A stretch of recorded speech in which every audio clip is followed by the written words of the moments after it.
नमस्कार दोस्तों, कैसे हैं आप सभी। आज की कहानी का शीर्षक है रिश्तों की इबारतें। मुझे घर छोड़कर पापा के यहाँ आए 15 दिन हो गए, पर न जाने क्यों इस बार ये 15 दिन युगों की तरह कटे। न माँ से बात करना अच्छा लगता, न पापा का सामना करना। एक अपराध बोध सा हमेशा बना रहता, जैसे मैंने अपनी लापरवाही से उनकी किसी बहुमूल्य वस्तु को खो दिया। पूरी तत्परता से माँ और पापा मेरा ख्याल रख रहे हैं, जिसके पीछे झांकती हुई उनकी संशय की चिंताएं मुझे स्पष्ट दिखाई देती हैं। उन्हें डर है कि कहीं मैं डिप्रेशन में कुछ कर ना लूं। कैसा दुर्भाग्य है यह। माँ पापा को इस उम्र में मेरी तरफ से चिंता मुक्त होना चाहिए। बिहाता बेटी अपने घर संसार में सुखी रहे, यही तो वह चाहते थे, पर उन्हें चिंता है मेरे भविष्य की। अब क्या होगा। एक तीखा सा खेद मन में जागा। अपने आप को कोसा भी, क्यों अभय से प्यार में उलझी। इससे अच्छा शायद वही रिश्ता रहता जो बड़ी चाची के मायके से आया था, पर तब तो अभय ही दुनिया जहान में सबसे अच्छा, सबसे निराला लगता था। एकदम विश्वास पात्र। उसी अंधे प्यार और विश्वास के कारण उसे सहर्ष अपनी जिंदगी सौंपी थी। मेरे उस निर्णय से चाची थोड़ी नाराज भी रही थी, पर मुझे विश्वास था कि प्रेम विवाह ही सफल रहेगा। बड़े बड़े दावों के साथ मैं अपने निर्णय पर अटल थी, पर रेत के महल साबित हुए मेरे दावे। उसी ने तोड़ दिया था विश्वास। कुछ दिन तो मेरे भीतर अभय के प्रति एक अंध क्रोध था, जो सिर्फ अभय के अलावा कुछ और देख ही नहीं पा रहा था। लावे की तरह पिघलता वह क्रोध जो अभय का कुछ नहीं बिगाड़ सकता था, पर मुझे भस्म किए जा रहा था। एक माह में ही वह क्रोध अपने आवेगात्मकता के अनुपात में शांत भी होने लगा और मुझे अपनी नहीं, माँ और पापा की चिंता होने लगी। उनके बुढ़ापे को यूं बिगाड़ देना ठीक नहीं है। मैं सोचने लगी कि मुझे स्वयं को संभालना होगा। एक तेज प्रभाव की तरह अभय मेरे जीवन में आकर चला गया। एक ज्वार भाटा ही तो था उसका आना और जाना। मैं उठ खड़ी हुई एक निर्णय के साथ। एक ठोस निर्णय ने मेरे अंदर के ज्वालामुखी को शांत कर दिया था।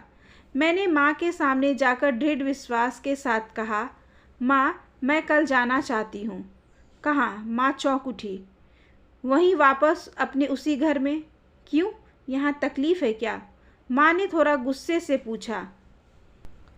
हाँ, यहाँ रहते हुए मुझे ऐसा लगता है जैसे मैं छोड़ी हुई औरत हूँ। यह एहसास मुझे डंक मारता है। वह घर मैंने नहीं छोड़ा है, वह मेरा घर है। मैं वहीं रहकर आगे पढ़ाई करूँगी और कुछ नया काम शुरू करूँगी। मुझे आपका और पापा का आशीर्वाद चाहिए। पिछले 5 सालों में वहाँ रहते रहते वहाँ की आदत सी हो गई है। इस घर में तो मैंने उम्र के 20 वसंत देखे थे, पर वह घर मेरे सपनों से जुड़ा था, मेरा अपना घर। क्या वहाँ अभय के बगैर रह पाऊंगी? माँ का सहज सा प्रश्न था। क्यों नहीं? उस घर के एक एक तिनके को मैंने ही तो संजोया है। क्या हक है उस पर अभय का? मैं माँ पर ही भड़क उठी थी। अच्छा, तेरे पापा से बात करूँगी। हाँ माँ, पर कुछ दिन तुम दोनों भी चलो मेरे साथ। वह घर हमारा है, उसे मैं यूं ही बनाए रखूँगी, चाहे वह मेरे लिए यादों का कब्रिस्तान ही क्यों न बन जाए। अभय को जीवन में एक रास्ता पसंद नहीं था, वह बदलाव चाहता था। अब मैं ऐसे बदलाव लाना चाहती हूँ कि वह देखता रह जाए। माँ और पापा के साथ मैं फिर लौट आई थी, अपने उसी घरौंदे में, जहाँ अब केवल गृहस्थी का सामान था। एक बिखरे रिश्ते का वर्तमान अपने सुखद दाम्पत्य की यादों के अतीत के साथ मौजूद था। घर में सब कुछ वैसे ही मौजूद था, पहले की तरह, अपने पूरे वजूद के साथ। नहीं था तो केवल मेरा अपना वजूद। अभय के साथ मैं भूल गई थी कि मैं एक अलग व्यक्तित्व हूँ। मैंने ढाल लिया था स्वयं को अभय के वजूद में। मैं शायद सोचना ही भूल गई थी अपने बारे में। नहीं नहीं, मैं जो सोचती थी, जो करती थी, उसके केंद्र में ही अभय होता था। क्या बनाना है, क्या सजाना है, क्या पहनना है, सब कुछ अभय के पसंद के अनुसार करने लगी थी, जैसे मैं कहीं थी ही नहीं। क्यों इतना निर्भर हो गई थी उस एक शख्स पर? अभय की पसंद नापसंद इतनी हावी थी मुझ पर कि लगा जैसे अब तक मैं खोल के अंदर जी रही थी, अंडे के अंदर पनपे हुए उस चूजे की तरह, जो समझता है बस इतना ही है संसार। पर आज अचानक उस खोल के टूट जाने पर मैं आश्चर्यचकित हूँ। घर में लौटने के वे क्षण बड़े कठिन थे। दरवाजे पर टंगी नेम प्लेट अभय मीनू से पहला साक्षात्कार एक मीठी सी कसक की तरह लगा। पर जाने कहाँ से एक हिम्मत आ गई थी और मैंने हाथ बढ़ाकर अभय शब्द उखाड़ दिया। अब वहाँ केवल मीनू नाम था। मैंने देहरी के अंदर प्रवेश किया और शुरू किया अपने बिखरे वजूद को समेटने का काम। रात भर सोचती रही, सो नहीं पाई थी। साथ वाली खाली जगह जीवन से आई रिक्तता का एहसास कराती रही रात भर। अपने आप में बुदबुदाती रही, तुम पागल हो मीनू, एकदम पागल। पर मैं पागल भी कहाँ हूँ। कितना अच्छा होता अगर मैं पागल हो जाती। तब कोई जिम्मेदारी, कोई लोक लज्जा ना होती। चीखो चिल्लाओ, कोई डर नहीं। पर पागल होने जैसी भाग्यवान मैं कहाँ। मैं तो चीख कर चिल्लाकर अपनी भड़ास भी नहीं निकाल सकती। सुनकर माँ या बाबूजी को कुछ हो गया तो? जीवन में अभय के साथ ब्याह के निर्णय के बाद शायद ही कोई निर्णय मैंने लिया हो। अभय अक्सर मजाक में ही कह देता था, तुम कभी अपने लिए निर्णय नहीं ले पाती, कब तक यूं ही मेरे निर्णय में हाँ करती रहोगी? तुम्हें क्या तकलीफ होती है? मैं तुम्हें अपनी छाया बनाकर नहीं रखना चाहता। मैं डरता हूँ मीनू। तब मैं उसे चिढ़ाते हुए कहती, छाया कभी पीछा नहीं छोड़ती, इसलिए डरते हो। नहीं, मैं चाहता हूँ कि तुम खुद को मुझसे अलग पहचानो, क्योंकि ज़िंदगी में केवल अपना वजूद ही काम आता है, समझी? यादों के ऐसे कितने ही टुकड़े हैं जो दिन रात याद आते हैं, पर यादें कितनी पीड़ा देती हैं। कानों में अब भी गूंजती है अभय की वह चुनौती। मैं टूट जाना चाहती हूँ अपने उस वजूद के लिए जिसे मैं अभय के साथ होने पर पता नहीं कब कहाँ किस मोड़ पर छोड़ आई थी। मैं समझती थी ब्याह के बाद जो कुछ है वह पति के लिए ही है। पति प्रेम एक ऐसी जादू की छड़ी है जो जीवन में दुख दर्द आने ही नहीं देती है। पर मैं गलत थी। मात्र कुछ वर्षों में मैं स्वयं को भूल गई थी। सिर्फ एक समर्पित बनकर रह गई थी जो अपना अस्तित्व तलाशती थी, कभी पति की बाहों में, कभी पति के चरणों में, कभी पति के घर में। मेरा समर्पण इतना व्यर्थ निकला कि अभय उस एक रास्ता से कब बोर हो गया, उब गया मुझसे, मुझे पता ही नहीं लग पाया। जब पता लगा तब तक बहुत देर हो चुकी थी। पिछले कुछ समय से मुझे लग जरूर रहा था कि अभय परेशान है, खोया खोया रहता है। कभी लंबे समय तक हाथ पकड़े बैठा रहता, जैसे डर रहा हो कि कहीं मेरा हाथ छूट न जाए। हो सकता है हमारा प्यार उसके अंदर चल रहे द्वंद्व में उसे डरा रहा हो, फिर वह छोड़ देने से पहले की पकड़ थी। जाने कैसा ठंडापन था उन दिनों के स्पर्श में। तब मैं समझी अभय परेशान होगा किसी बिजनेस प्रॉब्लम में। उसके चेहरे से लगता था कि वह घुटन महसूस कर रहा है, कहीं उलझा हुआ है। कभी मैं समझती वह कहीं दूर है, मुझसे हजारों मील दूर, वह केवल शरीर से मेरे साथ है। कभी कभी अभय प्रगाढ़ अंतरंगता में डूबता उतरता रहता, पर अब लगता है वह भुलावा था या छलावा। मैं कहती, आपको आजकल क्या हो गया है? इतने चुप, इतने खोए खोए क्यों रहते हो? अभय कहते, कुछ नहीं, फिर कभी बताऊंगा। मैं ज़्यादा परेशान भी नहीं करती थी। अभय कुछ मूडी है, बात का सीधा जवाब कभी नहीं देता। फिर लंबा चौड़ा कारोबार, हजारों उलझनें हो सकती हैं। पर पिछले 1 साल से अभय अक्सर दिल्ली टूर पर रहता। अब तक दौरे पर मुझे भी साथ ले जाता रहा था, पर पिछले 1 साल से दिल्ली टूर पर मुझे चलने को नहीं कहा था।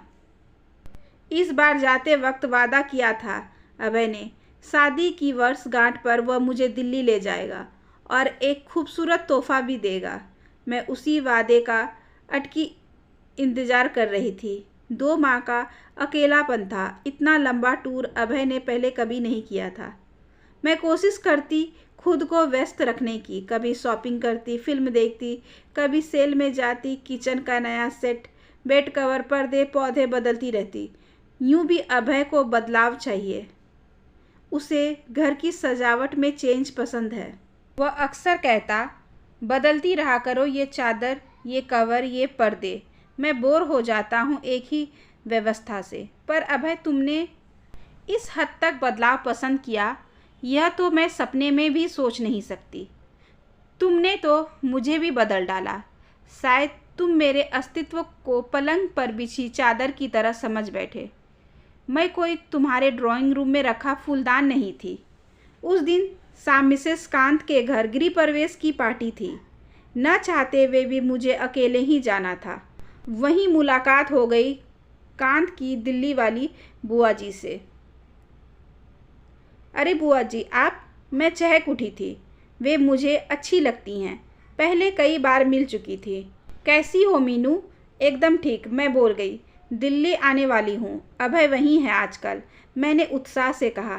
क्या अक्सर वहीं रहने लगा है? पूछते हुए उनका चेहरा एकाएक गंभीर हो गया। उनकी आंखों में एक अजीब सा भाव था, जिसमें व्यंग भी था, दया भी। मीनू, तुमसे बात करनी है, चलो ऊपर बालकनी में बैठते हैं, वे सहज होते हुए बोली। हाँ हाँ चलिए, मैं आगे चलने लगी। वे बात का सूत्र जमाते हुए बोली, दुबली लग रही हो? नहीं तो, सारा दिन खाती रहती हूँ, अकेली जो हूँ। हाँ मैं जानती हूँ, पर तुम विरोध क्यों नहीं करती? वे कहने लगी। किस बात का? अभय के दिल्ली जाने का। तुम रोकती क्यों नहीं उसे? दिल्ली जाने से क्यों रोकूं भला? तुम्हें नहीं मालूम तुम अकेली क्यों रहती हो? यही समझाना चाहती हूँ, पर तुमसे कैसे कहूँ? तुम मुझे बुआ कहती हो, इस नाते तुम मेरी बच्ची जैसी हो, तो मेरा फर्ज बनता है। वे चुप हो गई।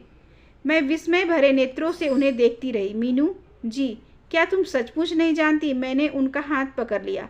क्या बात है बेटी? अभय दिल्ली बिजनेस के काम से कम कुछ दूसरे ही कारण से ज़्यादा जाता है। अभय के साथ एक लड़की रहती है। मैंने समझा तुम्हें पता होगा। नहीं तो, मैंने कहा। ऐसा तो हो ही नहीं सकता। अभय मुझसे प्यार करता है, वह मेरे बगैर जी नहीं सकता। हमने अपनी आँखों से देखा है। वह सामने वाले फ्लैट में रहते हैं। शायद वहाँ के लोग उन्हें पति पत्नी ही समझते हैं। मैं असहज थी उस वक्त। मन में लावा उगलती एक खींच थी। मैं बुदबुदाने लगी। बुआ, क्यों मेरे सुख चैन को यूं छीन भीन करना चाहती हो?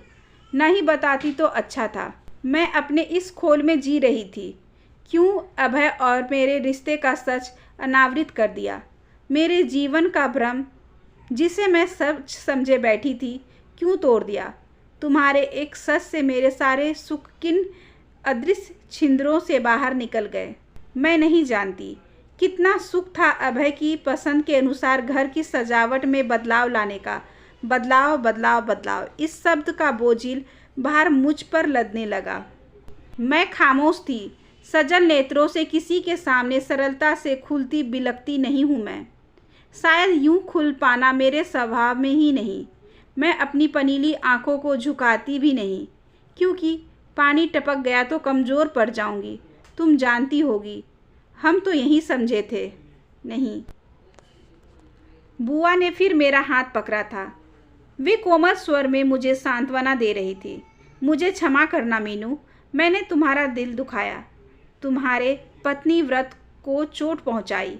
तुम एक अदृश्य विश्वास के सहारे खड़ी थी, जिसे मैंने जाने अनजाने तोड़ दिया। वे चली गईं। मन में डर की नींव शायद उसी शाम पर गई थी। रात का भयावह अंधेरा मेरे मन में भी भरा था। उस रात अभय के बदलाव की हद जानने के बाद मन चकनाचूर था। क्यों मैं ही बदल गई, कैलेंडर के पन्नों की तरह? अगले दिन सुबह सुबह भी अभय ने दरवाजे पर दस्तक दी थी। मैंने अनमने भाव के साथ दरवाज़ा खोला। क्यों, तबीयत खराब है क्या? मैं चुप रही। तुम्हारा चेहरा इतना उतरा क्यों है? चाय पियोगे? हाँ। चाय का प्याला देते वक्त मैंने महसूस किया था अभय फिर उलझन में है। क्या बात है मीनू? मैं तुम्हें यूं उदास नहीं देख सकता। तो देखना ही छोड़ दो, मैं आवेश में बोल गई। अभय बिना हिले डुले अपनी जगह बैठा रहा। कल दिल्ली वाली कांत की बुआ मिली थी। तुम्हारे फ्लैट के सामने वाले फ्लैट में ही रहती हैं। ओह, तो ये बात है। मेरे होठ थरथराने लगे थे और आंखें आंसुओं से लड़ रही थी। तुमने कभी कुछ बताया क्यों नहीं अभय? क्या? यही कि दिल्ली में तुम्हारे समर्पित व्यवहार की एक ताकत, एक शक्ति है जो तुम्हें रोक देती है मुझे वहाँ बुलाने से। कहते कहते अपने बिखर पड़ने के क्षण को समेट लेती हूँ मैं। चलो, अच्छा हुआ तुम्हें पता चल गया। तुम्हें बताने और समझाने के एक कठिन द्वंद्व से बच गया मैं। फिर क्या? मैं उसके साथ रहना चाहता हूँ। चुप रही मैं। तुम चाहो तो ये घर, ये सामान सब तुम्हारे पास ही रहेगा। तुम्हें कोई तकलीफ नहीं होगी। जितना रुपया चाहोगी तुम्हें मिलता रहेगा। मुझे समझने की कोशिश करो मीनू। अभय, यह दान कर रहे हो? नहीं तो फिर? मैं तुम्हें परेशानी में नहीं डालना चाहता। अभय, तुम भूल गए, यह घर, यह तो पहले से मेरा है, मेरे पापा का दिया हुआ। और जो रुपया है उसका मूल भी मेरा ही है। मेरा ख्याल से तुम तो अब भी खाली हाथ थे। और अब भी। अभय की आंखें भी छलछलाती हुई लबालब हो रही थी। उसने एक बार फिर मेरा हाथ पकड़ने के लिए अपना हाथ बढ़ाया। मैं हट गई। अब इस स्पर्श में कुछ नहीं है। सब कुछ बदल गया था। अब हमारे रिश्ते बदल गए थे, जिनका कोई दूसरा नाम नहीं था। नए सिरे से हमें लिखनी होगी जीवन के रिश्तों की इबारतें। क्यों? एकदम पसंद की मिठास को पीते पीते कोई बेहद फीका सा स्वाद हमारे बीच आ गया था। शाम होते होते अभय चला गया था, बगैर बताए, फ़ोन के पास एक पत्र छोड़कर, जिसमें लिखा था, मुझे माफ़ कर देना मीनू, मैं जा रहा हूँ। शायद लौट कर ना आऊँ। ना ही आऊँ तो बेहतर रहेगा, क्योंकि तुम्हारी आंखों में उठते प्रश्नों के उत्तर मेरे पास नहीं हैं। ऐसा क्यों हुआ, कब हुआ, मैं नहीं जानता। पत्र तय करते वक्त मैं बोल गई थी, तुम एक दिन ज़रूर आओगे अभय, पर अब बदलाव मेरे में होंगे। मेरे अपने 10 साल बाद एक दिन फिर अभय मेरे सामने खड़ा था। 10 सालों का यह अंतराल कैसे कटा, यह बताना अब ज़रूरी नहीं रहा। हाँ, मैं जिंदा रही। मैंने आत्महत्या नहीं की, पर बदलाव की हद मैंने भी पार कर ली थी। आज मैं उस शहर में जज के पद पर प्रमोशन के साथ पदस्थ हूँ। जी हाँ, उसी शहर में। कभी अपने लिए सही निर्णय न कर पाने वाली मीनू, मैं उसी कुर्सी पर हूँ जहाँ दूसरों के लिए भी निर्णय देने होते हैं। ऐसे निर्णय जो जीवन के मायने बदल सकते हैं। एक दिन कोर्ट पहुंची तो आंखें विस्मय से फटी रह गई। सामने 40 साल की उम्र में ही 60 साल के पौड की तरह अभय खड़ा था। फाइल सामने थी। मिसेस सुमन सान्याल अपने पति अभय से तलाक चाहती हैं। केस में आरोप था कि अभय बाप बनने में सक्षम नहीं है और सुमन मां बनना चाहती हैं। अभय आश्चर्यचकित था। मुझे देखकर उसकी आंखें प्रश्नोत्सुक थी, शायद खुश भी थी मुझे सामने देखकर। बदलाव चाहने वाला अभय शायद बदलाव के क्रम में मुझे फिर से पसंद कर रहा हो। आज मुझे निर्णय देना था, पर अभय तो मेरे मन के कटघरे से बहुत पहले ही मुक्त हो गया था। आज वो एक पत्नी के नहीं, एक जज के कटघरे में खड़ा था और निर्णय करने वाली थी मीनू, जिसे अभय निर्णय लेने में कमज़ोर कहता था। सुमन सान्याल भी सामने थी, सांवली दुबली सी बंगालन लड़की, जिसने मेरे जीवन में यह बदलाव ला दिया था। मेरे अपराधी तो शायद दोनों ही थे। एक तेजस्वी एकाग्रता लाते हुए मैंने आंखों पर चश्मा चढ़ाया, पर सुमन के वकील ने न आने पर केस मुलतवी हो गया। अभय और सुमन चले गए।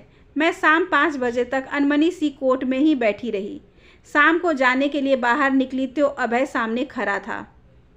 कैसी हो मीनू? अच्छी हूँ मीनू, अब तो तुम्हें पता चल गया होगा कि मैं। अभय, मुझे तो तब भी पता था। तुम्हें याद है, माँ के कहने पर हमने एक बार मेडिकल चेकअप करवाया था।